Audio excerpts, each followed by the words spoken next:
Sick trailer, man. It's so cool, right, Jansen? Yeah. Yeah, good I morning. think the quality of production is insane. Yeah, we're gonna have a good AMA today. So for those of you guys just saw, Metalcore is our AMA guest. Some incredible graphics. I love Jensen. I love like the light and the detail there. Do you see it? It's like the different kind of like day modes that they have going on. Yep.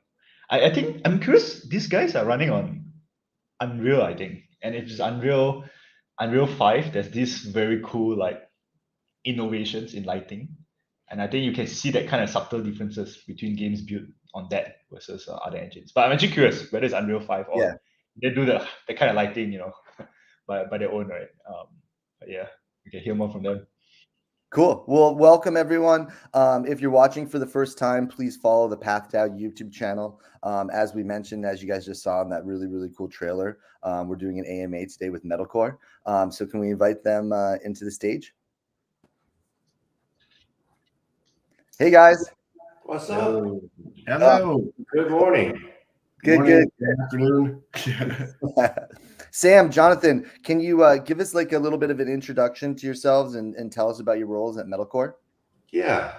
Jonathan, you want to kick it off? Sure. My name is Jonathan Moses. I'm the executive producer on Metalcore. I've been in the game industry for a little over 25 years. I got my start on, I guess what we call traditional games, Activision, Electronic Arts, Atari, Disney, done, free-to-play games, box products, mobile, and I'm super excited about what we're doing on Metalcore. How does it feel to have to refer to yourself as coming from traditional games? Like it's one of those feel very old. Yeah, and also I don't know that I think for what we're making it probably doesn't make sense, but I think for the audience I'm trying to establish it, because what we're making really is a core game that has some really sweet Web3 tech in there, but I'm looking at it as we're making a game just like any other game I've made. I had a similar experience the other day where we had to write our top 3 favorite games of all time, and all my teammates, who have a big strong background in Web3, it was this game, and they were kept repeating. A lot of Valorant was on there as well, and and I started writing. I was like, well, my favorite games of all time. And my list was completely different. But also, what's interesting is you see a lot of synergies, right, between those old games, obviously, and what's coming out now. Yeah, I mean, they were the building blocks, right? Yeah. So, Sam, what you're on the firing block. Tell us about yourself and your role.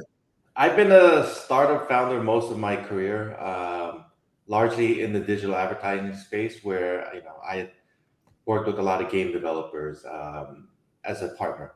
So, and then 2013, I got into crypto as an investor. In 2017, with the launch of Ethereum smart contracts, I started building on it. And so, been through all of the challenge, not all, but many of the challenges of building on blockchain. I've been through the bulls and the bears, and really excited to bring Metalcore to the world. And I'm the CEO of the publisher. The publisher of Metalcore is called Infinite Games, and that's where we do all of the back end, all of the publishing functions. Yeah, great, man. I mean, it's always good to see some people who've been around the space for a long time, because then I think you kind of know, right? You kind of know when you build a product, what kind of situation or macro conditions it has to weather, right? Because you're in a very volatile industry. But I mean, thanks Sam and thanks John for coming on board, right? Maybe give us a bit of a flavor of the studio that you guys are leading, right, or building, Studio 369, right? Talk more about the team. How big is it? And maybe give a bit of flavor, right, of the kind of industry veterans or giants that you guys have in the team today. So we basically have 2 different teams working on it, right? We have the Studio 369, which is the game developer. So when you look over there, there's about 35 full-time people, and then some artists that are subcontracted. They are responsible for coming out with the game idea, the design. Obviously, we work with them on the publishing side, but they largely come out with the game design. They implement it by building the game, creating the incredible artwork that you're seeing in the live footage and some of the tweets that we're making out there. And so when you look at that team, it's the leadership there has about 25 years of experience on average. They've built a lot of like similar type games like Gears of War, MechWarrior 2. They were the executive producer and lead engineers. A lot of Midway DNA as well from the Chicago boys. Having worked on Mortal Kombat as an example as lead engineers. And then you also have the art side, and the art is led by two people. One is Vic Lopez, and the other is Stefan Martinier. Stefan, in particular, he was the chief creative officer over at id Software, where he was the concept artist for Elder Scrolls, Doom, Fallout 4. In the cinematic side, he worked on Star Trek, Star Wars, Avatar. Some small cinematic movies, right? You guys may have heard of a couple of those. Yeah. And then you have the publishing side where Jonathan and I sit, right? So we do a lot of the work that you don't see. As players, you don't necessarily see it, right? We build the back-end systems to capture all the data so we can provide live services to the game. We do the marketing. And then also what's different about Web3 is we built a blockchain middleware. And so on our side, you'll see guys like Jonathan who have 25 plus years experience building games like Call of Duty, working at Obsidian. And then we also have the tech side where you have Twain Martin, who comes, he built backend systems for WoW in the early days and built StarCraft backend systems. And, we're bringing like traditional gaming quality backend systems to Web3 because it's necessary. And then we layer that on top of that with our blockchain middleware, right? So we have a team of blockchain engineers that I've worked with for the large part for the past 5-6 years.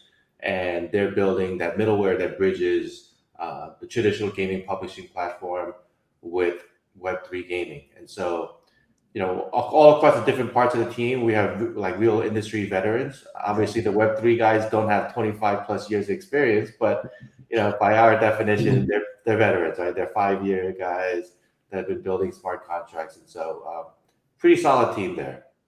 Yeah, that's like when you build out a team, you got some guys that can hit the grand slams and, other guys but that's like all around. That's an impressive lineup. Yeah, no, I feel honored that these guys are joining us on this journey. And I think it's in large part, it's like, we really recognize that there's an opportunity to create like a genre defining game, the game that when we all look back and say like, what game really made Web3, like put Web3 on the map? That's what we're shooting for. That's why we're able to get, I think, so many of these guys like Jonathan, Stefan, and Twain Martin, and all those guys on the team. So we're really excited about it. Okay, so like on that, where did the inspiration, can you talk about where the inspiration came from? Were games like PlanetSide 2, were there certain games that gave a lot of inspiration for metalcore? Most definitely. So you nailed one of the two that drew a lot of inspiration, right? And surprisingly, you nailed the harder one, right? Oh, interesting. Okay.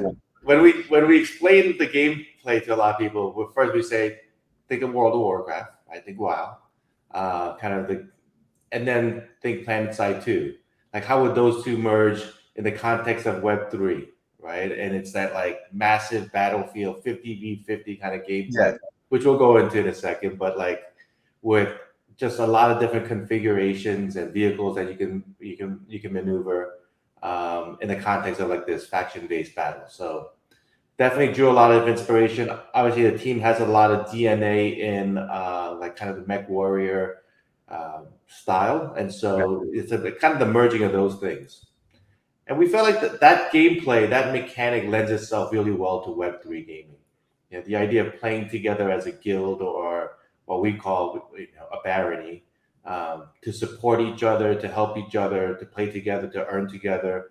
At the same time, it's fun, it's exciting, right? It's who doesn't like being in big badass robots?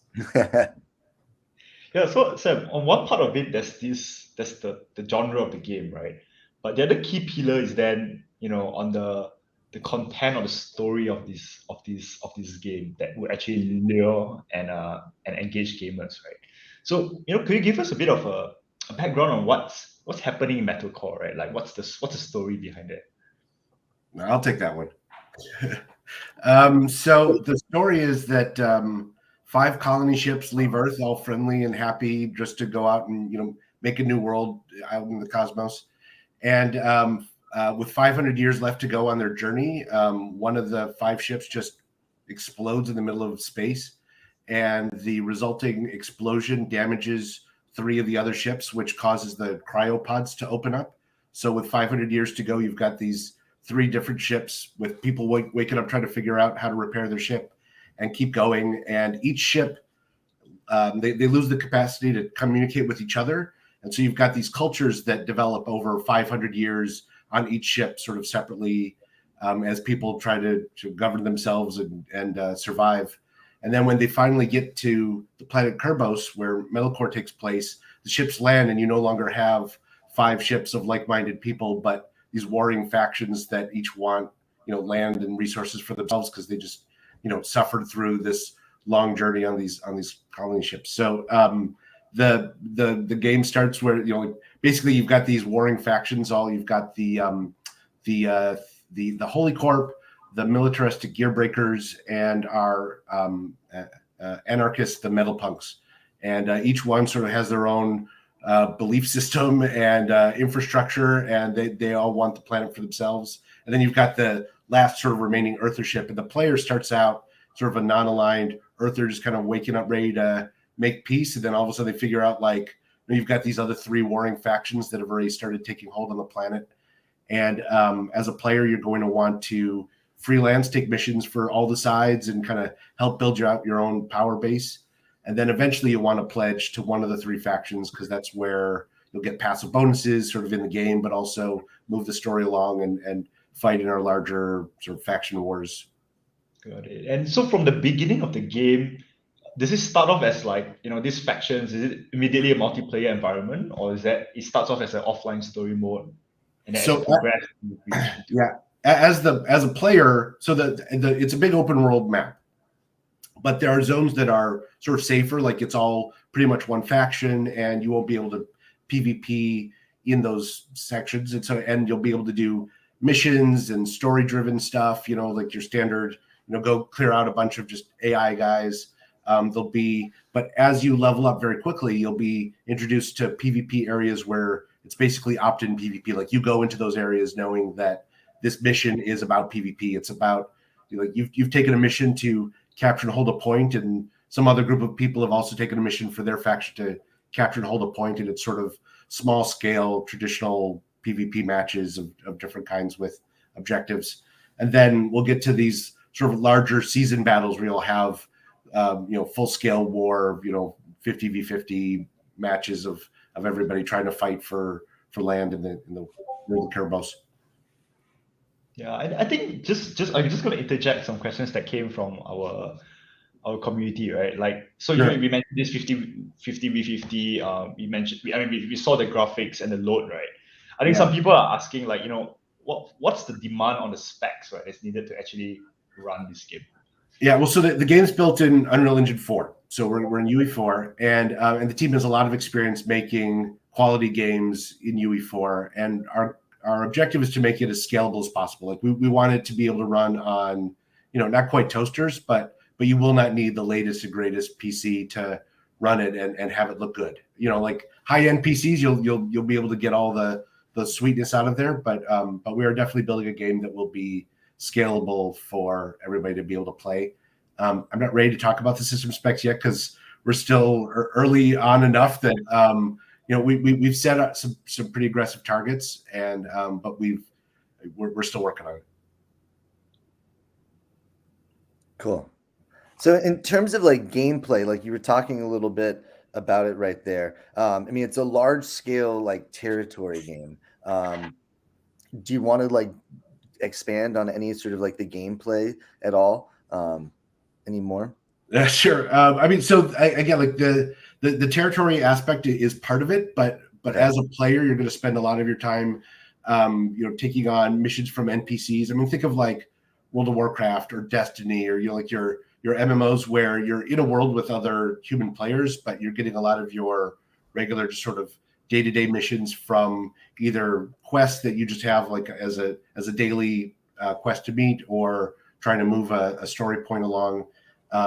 Clear out AI from a factory, or hunt down a specific boss guy that you have to take out. Find some specific loot and bring it back, and that will enable you to earn resources to get your own NFTs and be able to build up your personal garage of war machines. Oh, and that's the other thing I should talk about is I think you saw it in the video, but as a player, you'll be building up an arsenal of mechs, of tanks, armored fighting vehicles, and flying units, and it is the mixed combat, both in PvE and PvP, that will really make the game shine. That you'll have missions where you'll need to be in a jet, and then missions where you'll really want to be in a tank to be able to be closer to the ground. Are there additional visuals or graphics that you guys have that you can that's beyond the trailer, right? Just curious. So we're definitely working on it, and you're going to see a lot more. So basically, the way the game has gone to sort of how the sausage is made is we spent several months just building out gray blocks, like missions, like is this map fun? What does this feel like as a mech, as a tank? And relatively recently, we built out what we're calling our beautiful corner, where we just sort of taking the things that we've had in concept art and our gray blocks and bringing things together. So we've got real game assets in the game. And what you're seeing in the trailer is sort of that beautiful corner from about a month ago. And over the last several weeks, we've been adding more and more content to the world, putting more of our missions into that beautiful corner that were before just gray blocks. So I think over the coming weeks and months, you're going to see a lot more. Like we've got different biomes with like the mushrooms and the crystals, and you're going to see more variety and more depth there as we go, more building structures, more interiors and exteriors, and all of that. Yeah, we were asking your team for some more gameplay, and we were told to tell the community very, very soon. Wait. Yeah. I mean, look, we do play tests. Well, first, the footage you saw is not CG, right? It's not CGI. It's actual fun within the game engine. So a little distinction from kind of games maybe at earlier stages. We do play tests almost every week, and we capture footage, and so we do these mission-based kind of play sessions. And so we're releasing some of them pretty soon. Marketing will not allow me to release it just yet. But we will definitely get it to you guys, and you guys can follow us on Twitter or on Discord. If you're a comedian, please feel free to follow us on Twitter and Discord to get the most up to date videos of the gameplay. But we'll also get it into the hands of the players fairly soon. But rewinding for 1 second, one of the things about the gameplay is that we really did design this with guilds in mind, right? And I mean, like I said, we call it baronies, but it's territory battles where we pit 50v50. And I think one thing that would make interesting for you guys, for your community, is that as a guild, you'll develop a piece of land so that any activity that happens on your land will lead to rewards, not only for PathDAO, but all of the members of PathDAO. So your members will join, 50 people will join a PathDAO piece of land. Anytime somebody upgrades their mech, cools down their mech, or whatever they do on your land, whether it's from within the guild or an external player that's just kind of going across your land, you and your community will benefit from it through the earning a FAB token. At the second time, once you feel like you've got your scholarships online, then you've got a great team, you'll go out and take on other guilds, right? So PathDAO might say, I see merit circles sitting right next to me. I know you guys are pretty well aligned, so I won't create any issues by mentioning you two. But let's say you see merit circle, like, wow, man, those guys are generating 10,000 tokens a day. I think we should go take them out, right? And you guys put together your best vehicles, your best players, your best team, and have a strategy, and you go out there and attack them, right? You saw that they were particularly vulnerable to aircraft, despite merit circle being merit circle, and you guys win. You don't actually capture the merit circle's land NFT. And we think that's too much of a penalty. What you get is the tokens that were being generated from merit circle's land, right? Yeah. And so now the 10,000 that Merit Circle is generating for themselves and their barony are now going to the PathDAO family.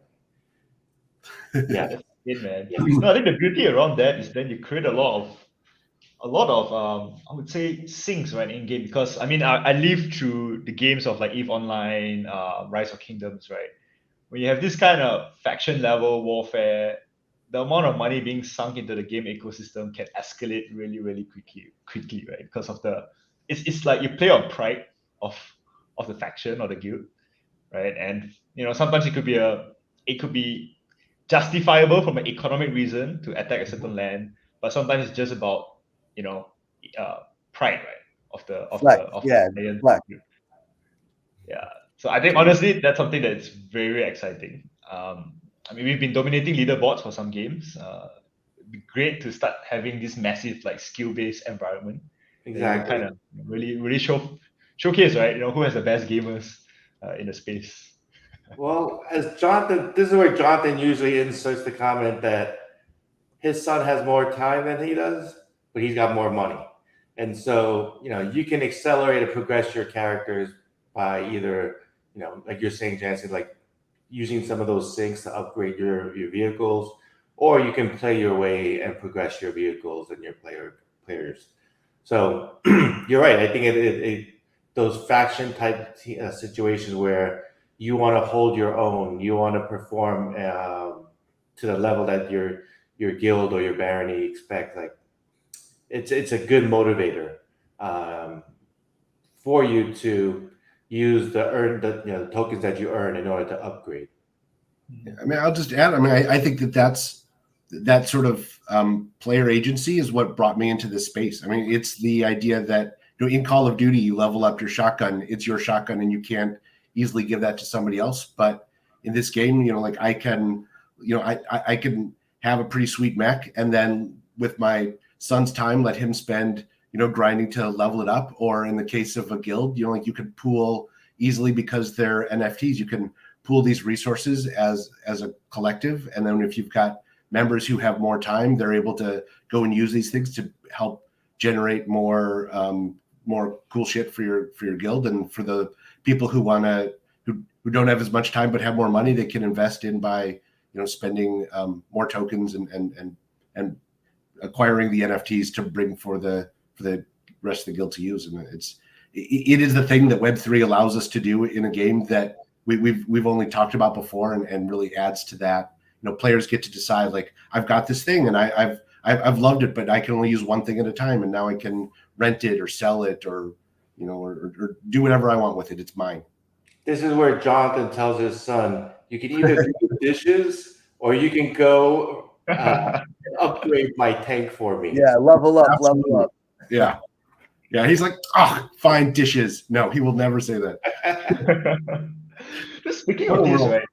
When does the NFTs come into play from the get-go, or is there also a free-to-play version to kind of entice some new gamers to come in and explore before they even engage with NFTs, right? How's the thing?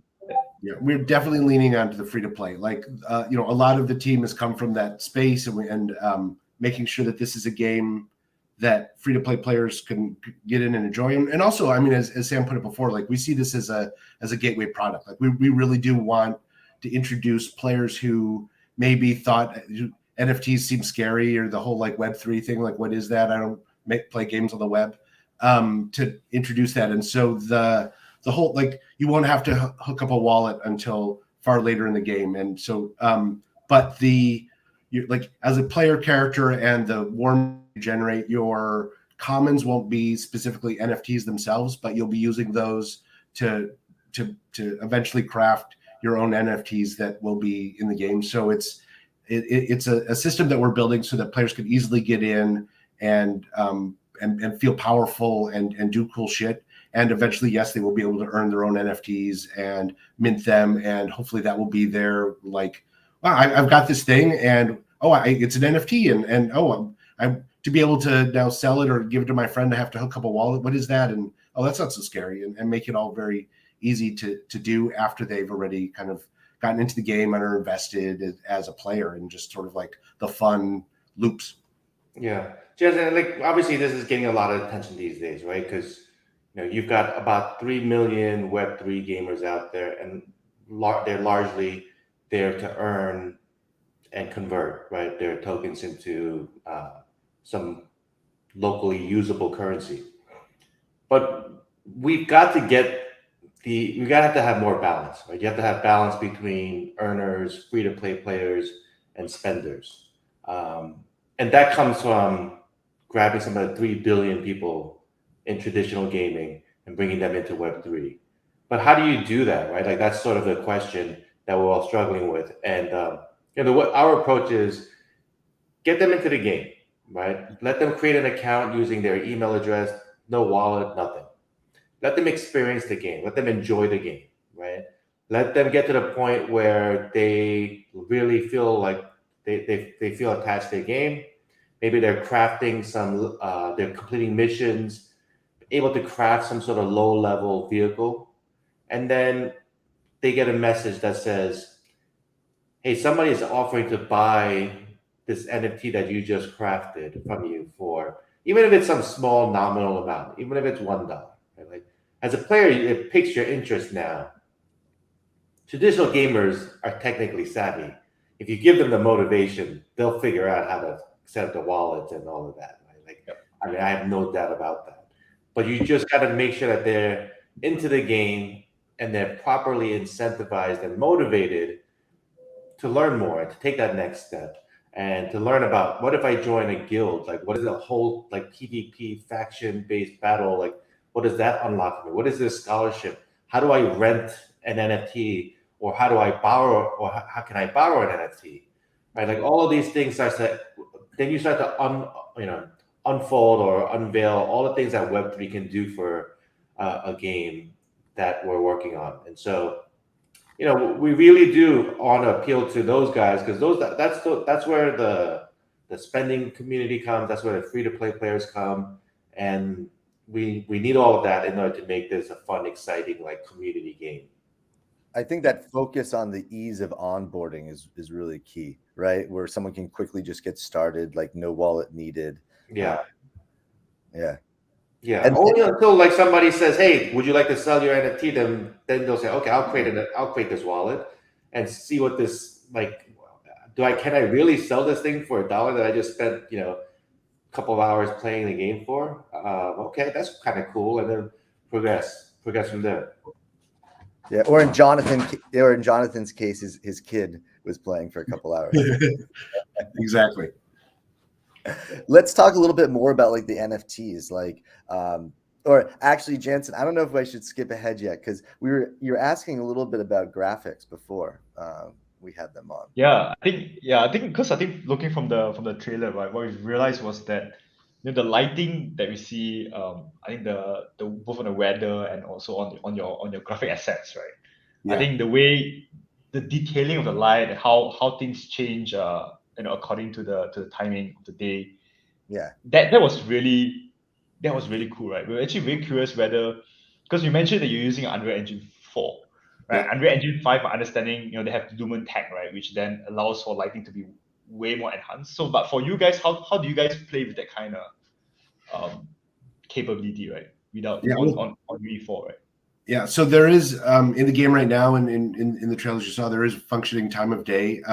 One of the things we're still balancing is how quickly that happens, because there is definitely a gameplay impact to it being, super dark at night, because like your vehicles all have floodlights, so you could see what's right in front of you, but there is a definite visibility difference between playing at, dawn from playing at like midnight.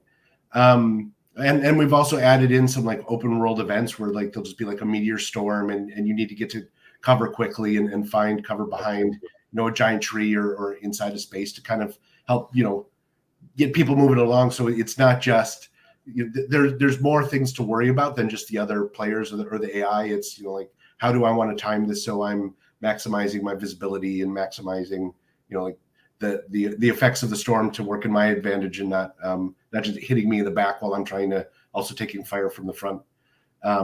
So there's a lot of that still going into it, and it's still being, again, still tuned so that it feels fun and it's not punishing at nighttime. Like it's something we're still talking about inside the team. Yeah, and just to go to your UE4 versus 5 kind of question, we chose to go to UE4 because it's just a more stable product right now, and it'll allow us to get the product to market sooner. With UE5, it's going to be a little while before we'll see a fully playable UE5 game in the market, just because it's a byproduct of it being, one, a massive release, and two, it just being really early. And so we wanted to get the game into players' hands starting this year rather than waiting until mid 2023 or late 2023 even. So I'm going to take this opportunity, Jansen. We got some Game Street codes that we're going to give out. So for all the Game Street listeners that are listening tonight, AMA with Metalcore right now, the first secret code is going to be, "This is Metalcore." So it felt appropriate. We should do like a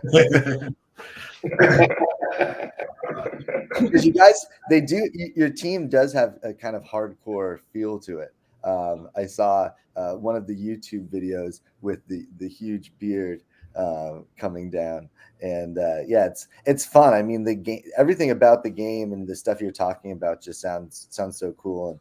And the NFTs, like I really like the NFTs because you can kind of like see the stats, right? Like on the actual NFT itself, like the front there, it's like cool, super cool graphics, and then you see the stats on the front of the NFT. So it's not something that you like have to like look into to see the stats.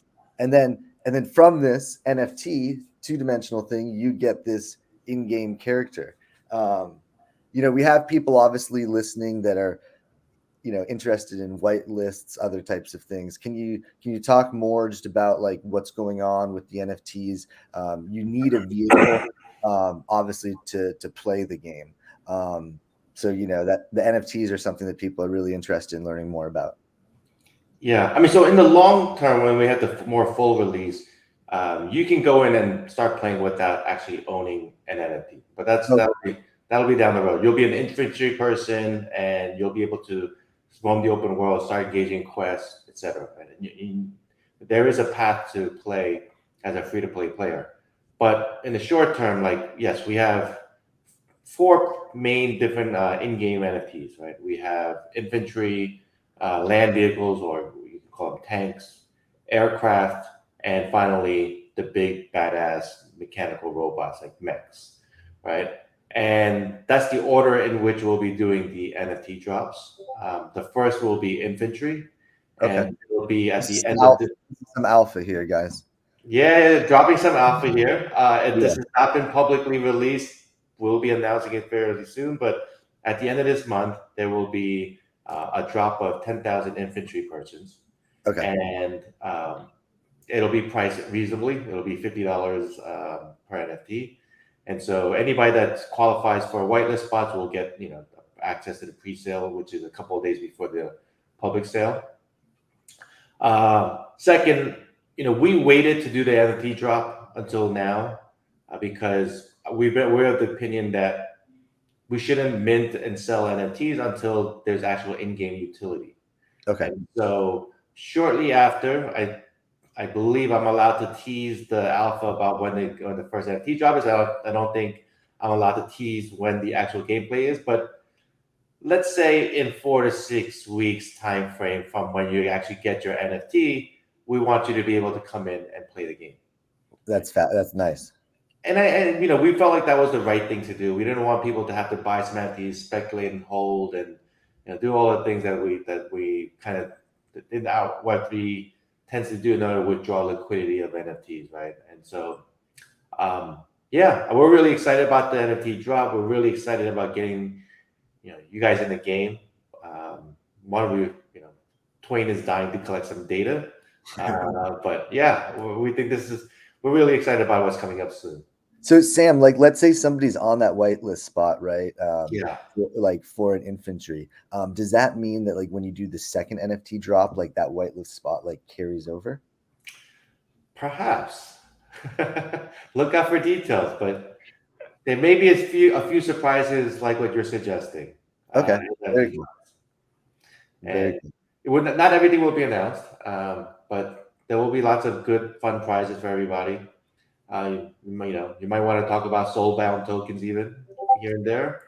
And then finally, our NFT, as you guys were talking about, they do display the characteristics, the attributes, and so it's actually going to even look a little shinier and nicer than what you've seen so far. Yeah. And so you guys, again, for anyone who's listening or seeing this recording, like down below are the links to like the Metalcore social media. So definitely go and like you can see more visuals there and check out more stuff there. They have a really strong community too. So there's a lot of people excited about this. So I encourage you to also join their Discord. With the NFTs, like, so there's even like lands and like blueprints. Can you like talk a little bit like about those?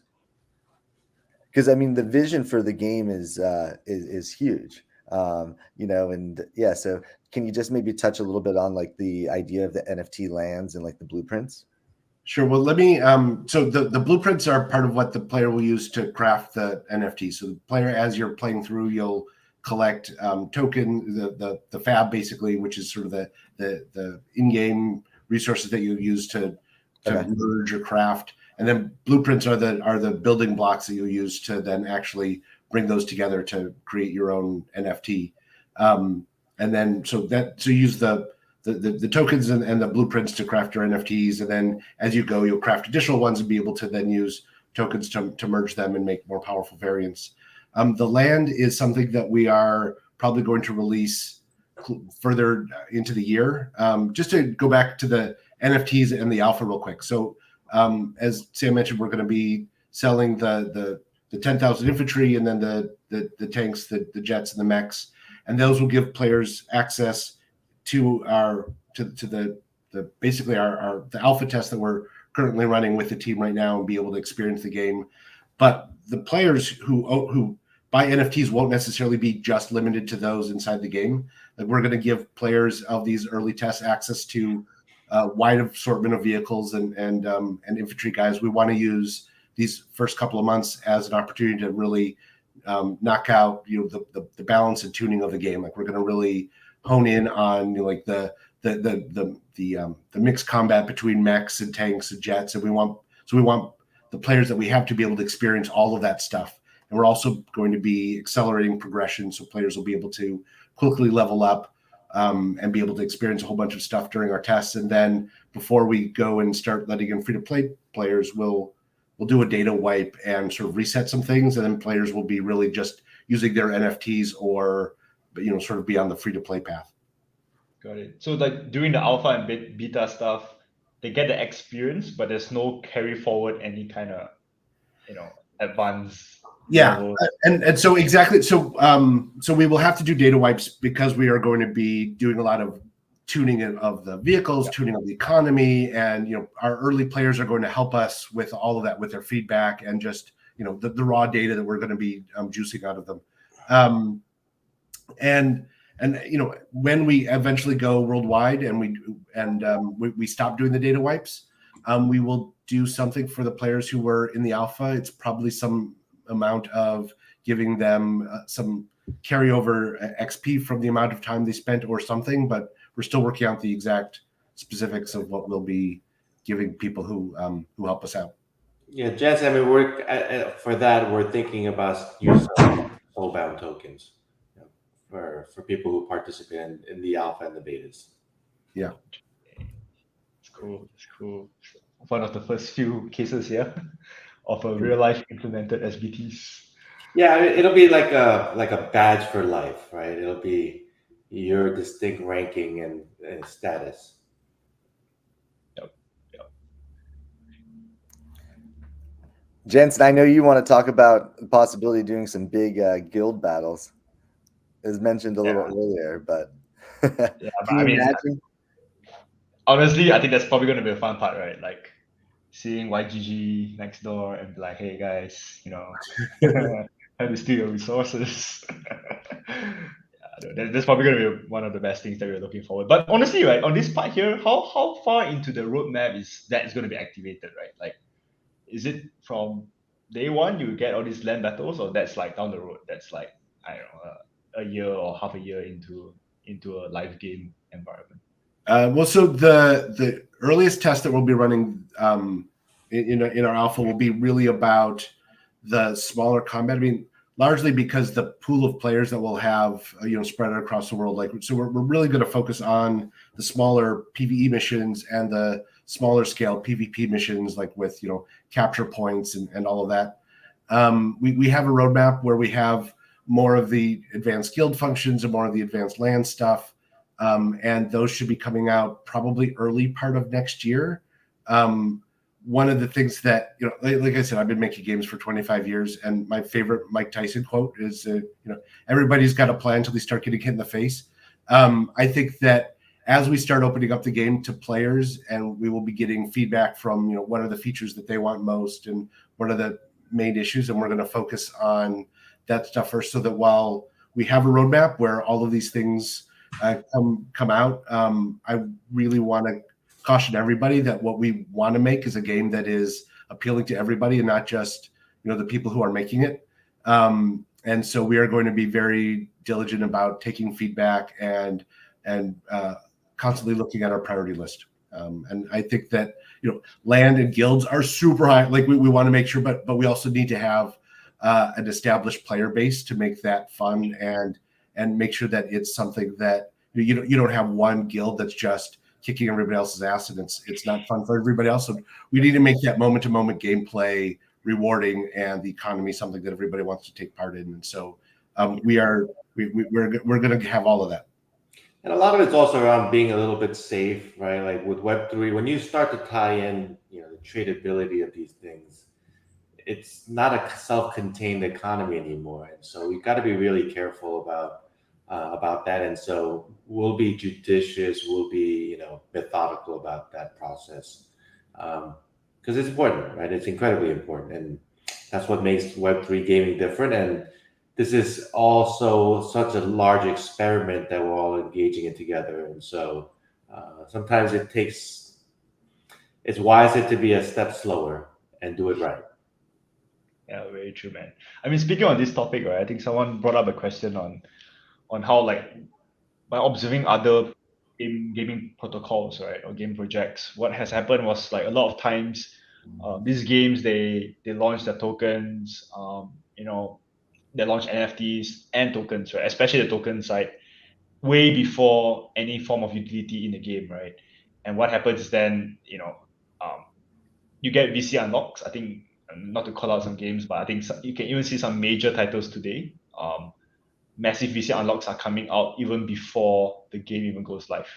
So that kind of environment creates a lot of, I would say, economic pressure on the game. And I'm just curious, what's Metalcore's take on this environment, right? Yeah. So look, I mean, for ourselves, our plan is not to sell anything until there's like true in-game utility right around the corner, right? So take the NFTs as an example, we're only going to mint them at the end of July of the first batch of 10,000 because those people will be able to start playing the game, right? And I've seen situations where you do a TGE or you do an NFT sale, and you're trying to make utility of these things by creating staking contracts for some secondary token, and you're doing some sort of yield farming here and there, and all these things, right? And that takes a lot of attention away from making the damn game, right? Making a damn good game is so hard. Like, why would we want to complicate that? And so, yeah, we did end up taking, a good amount of capital from investors, right? We raised $15 million, led by Bidcraft and Delphi, with participation from other great companies like yourselves and Animoca Brands, and Fundamental and Yubi and Sanctor, all these just a great group of people and a lot of guilds. And we did that so that we don't have to go out and do a TGE or NFT sale to fund development of the game. Like, let those guys participate, give them the lockup periods that's necessary to offset kind of a influx of available tokens, right? And so TGE will happen for us like shortly before there's in-game utility of those tokens. And so that's what we want to do. And the second part is we want to make sure the economy is balanced, like the player base of earners and spenders and free-to-play players. Like there's some sort of good balance of the three types of players before the tokens get released into the wild, right? And like I said, like we are going to be very careful about that, which might, upset people who want to rush things and start earning and doing all those things. But I think that's the right thing to do, given the state of Web3 gaming right now. Like we just don't know what we don't know yet. Like there's, I know, like for example, I know some of the other earlier games have been getting a lot of heat lately, but like it was a huge experimentation. Like they at the vanguard, right? They innovated, and we're all here in large part because of some of those early games. And that's not, shit on them now. I mean, like, but let's learn from it, right? Yeah. So that's my take on that. So Sam, like with those initial NFTs though, will that then give them access to some sort of like beta or alpha testing? Is that that's what you're saying? Absolutely. So those guys who buy the NFTs at the end of this month will have access to the alpha and the beta. And at first, starting in September, they won't be locked into the NFT that they own, but over time, we will eventually kind of lock them into the NFT that they own. But at first, we want them to play any vehicle, any class, whatever, as they choose. And like, will there be an economy set up in that test net, like a testing type economy before the actual token goes live next year? Yeah, we'll be dripping those in. Okay. Right? And so initially it'll be just about the gameplay, like making sure that you can download the game, install it, play it, it shoots straight, some basic things like that, to all the way to like having testnet tokens. Yeah. So we can see kind of the player behavior. And then ultimately we just got to get the traditional gaming pool in there and balance it together. Very cool. Well, this is, I think, a good opportunity to give our second code for the Game Street listeners tonight. So the second code, if you missed the first code, we're not going to give it to you again, right? So you got to go back. You got to go back. It's not that far back, but you got to go back and you got to watch it. We're not giving it out. Sorry, Jensen, right? You got to go back and listen to it. But for the second code tonight, Metal Punks. So Metal Punks is the second code for everyone listening tonight. And of course, make sure and go ahead and follow Metalcore on their social media channels. Those will be linked below. It's a really fun project. I'm having so much fun talking with you guys. So we're talking a little bit. Do you want to expand then a little bit more on, you're talking about some of the events, like your roadmap. What's like some really important dates? People are hearing about your project for the first time tonight, or maybe they're been following for a while, but what are some important dates coming up? Yeah, so last week of July, right around the 28th or so, there'll be our first NFT drop, and that has not been announced publicly yet. So we're giving a little alpha to the PathDAO community. Cool. After that, we'll probably do monthly, NFT drops. So the first one will be infantry, and then from there we'll do aircraft, tanks, and then ultimately mechs, one each month. And for those NFT holders, starting in September at some point, you'll be able to play in the alpha version of the game. Okay. And like I said earlier, you won't be locked into the specific vehicle that you bought in the NFT drop. But over time, you will be eventually locked in, so you're playing the vehicle that you own, and it'll be more like the real, like when the game goes live. Towards the end of the year, we'll release a more complete version of our PvE. Now, there'll be multiple releases, probably each month all the way through the end of the year, and towards the end of the year, you're getting kind of like the complete PvE experience. And at that point, we'll look at balancing the economy and looking to do a TGE and ultimately, launching the game on mainnet. With that, and then in 2023, probably Q1 or early Q2 is when we'll start to release the faction wars, where PathDAO can go and take out YGG or Merit Circle or anybody else that's stupid enough to be, positioned anywhere near you guys. So that'll be, early, like end Q1, early Q2-ish. I like it. We're getting some good alpha, right, Jensen? Yep, man. No, honestly, we should get some of the probably some whitelist giveaways as well, right? To the community. Yeah, well, we definitely should do that. Let's do that after this, after the call. Right. I'm seeing some good questions in the comment section here. But yeah, I think what Jensen and Sam just alluded to is we definitely are going to provide an opportunity for our community to win some whitelist spots in metalcore. And like, I mean, I've seen a little bit of teasers on some other stuff, right? What we saw in the trailer, it's just the start. Like you guys, I mean, this is a big project. I mean, 2, 3, 5 years down the road, like you guys have a massive, project here that you're building out. It's pretty amazing. That is definitely the plan. Like, yeah, we would expecting to continuously roll out additional content. Our map is going to keep getting bigger as we add more content to it, and yeah. Yeah, we're also going to invite other people to, create games or experiences for these NFTs. Maybe there's like a lighter mobile companion app, or maybe there's somebody wants to do an RTS or whatever it might be, right? And so we want to build a ecosystem of games and experiences around these core set of NFTs.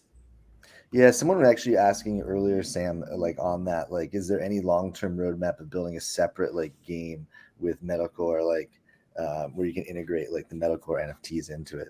So yeah, I mean, look, interoperability is one of the exciting things about Web3 gaming, right? And we don't know how exactly that's going to form, but we are talking with some other games about like, is there some way we can create some interoperability between us? And a lot of that is driven by kind of the investor community that backs us and other similar games. And so we are in the early stages of exploring that. But more likely that, but more within our control are things like what other games or experiences should be funded to build around these NFTs, or two, like how do we enable modding? And I know Jonathan's probably like, like don't put more on my plate. Just beware that this is super early. Like I said earlier, like building a high quality game is our first and number one, number two, and number three priority right now. yeah. But we do look down the road and we do see like, I love mods, right? Like some of the best games out there are born from mods. I think I saw somebody mention something about PUBG, right, in the comments. And PUBG is a mod, right? They actually, the guys at Crafton, back then they were called Bluehole, they actually went to Ireland, waited in front of, what's Green? I forget, something Green. I can't recall his first name. They waited for him to be like, we want you to take this mod and develop it with us into a full-fledged game. And that's how PUBG was born, right? Yeah. So we think about those things like how do we let external studios develop? How do we, provide the right incentives? Should they have the same in-game currency, or should it be a separate in-game currency? Like we do. Yeah, I think that's one thing is like, could you use like current token utility like in a new game? Yeah, I think most likely it'll be around the governance tokens would probably be how the two games. So there's probably sharing of NFTs and governance tokens, but in terms of the in-game currency, my thought is, and this could change any day, right? I'm putting myself a little bit out there, but like I think in-game currency probably should be separate, right? The for us it's FAB. For the other game, it should probably be something else, so that there's some linkage of the economies between the two game experiences, but not 100% correlation, right? So that one game's inflation doesn't affect the other game's inflation. Yeah. Yeah, I mean, I think that's one of the strengths of using, Unreal Tech is that there's such a breadth of tools and expertise out there in communities and players that the opportunity to do things like mods is more conceivable. But Yeah, I mean the the whole idea of interoperability is huge, but what that does to a game if you've got people, if you're suddenly drawing resources out of one game and putting them in another, there's a lot to consider there to make sure that we're creating that we are creating additional healthy products and not just hurting one for the other. No, I mean, I think throughout, like, you guys are showing, like, and I think it's a testament to, like, your experience in the industry, like, even for example, on, what Jensen was questioning earlier about Unreal 4, Unreal 5, like, you guys are going the directions of things that are, are going to work, that are tried and tested. And then when the other stuff is at that level of confidence, then then you're going to roll that stuff out. It's nice because nothing's being pushed out, like, and as you guys said, you did a nice fundraising round, so you have a strong runway. Yeah, I mean, there's plenty of exciting challenges for us to take on in terms of just making a fun game. I mean, like there's no proven, like, just add water and you have a fun game. And so going with things that we know we can rely on so that we've got less random variables punching us in the nuts is better. And so, yeah, I mean, like, using UE4 and established tools could get to the things that are the more exciting things to deal with, rather than, how to set up an environment. Yeah. I can't wait to, I saw one of the things on the hover bikes. I can't wait to get out in and just get off on that hover bike. Yeah. Let's do it. Yeah, Jansen, we can finally get the chance to be on a team together. With 50 people, you have to select me as one of your teammates. Well, you guys have given a lot of alpha tonight. Jansen, normally we finish off with an alpha question here. How do you want to rephrase that, or do you have anything else we should hit up the guys about tonight? No, I think they have dropped plenty of a lot of alpha to the community, so I think that's good. We just wait, for the next meeting session, so we can participate and be part of the METALCORE community. Yeah, and you guys, for all the PathDAO, like, community that's following tonight, definitely go make sure and follow the METALCORE on their social media, and also in their Discord. We love doing, like, the Discord raids and we have a very community with a lot of pride. So hopefully you'll see some PathDAO people also in your social media channels. But it was really great talking with you guys. I appreciate I said good night, but for us, actually, it's pretty early in the morning. So sorry for the sleepy eyes, everyone. Yesterday was 4th of July in the United States, but both Jonathan and Sam got up really early to join us today. So appreciate that. Thanks, guys. Thank you very much, Jonathan. Thanks, Jansen. We really enjoyed this. Like, we love feedback from your guys' community. You're welcome to join us on Twitter or Discord, and yeah, we'll keep working together and keep sharing with your community. Should we finish it off with, like, a collective, like, metalcore? I love it. Cool, guys. Yeah, thanks so much again for your time, and we'll keep the PathDAO community involved on this. If this is your first time, like, watching one of our AMAs, like, please subscribe to the PathDAO YouTube channel, and we got a lot of cool content on there, and this was a great one. So appreciate you guys joining, and we're real excited about your project. Thank you, guys. Super fun. Thanks a lot. Take care. Have a great day. Bye.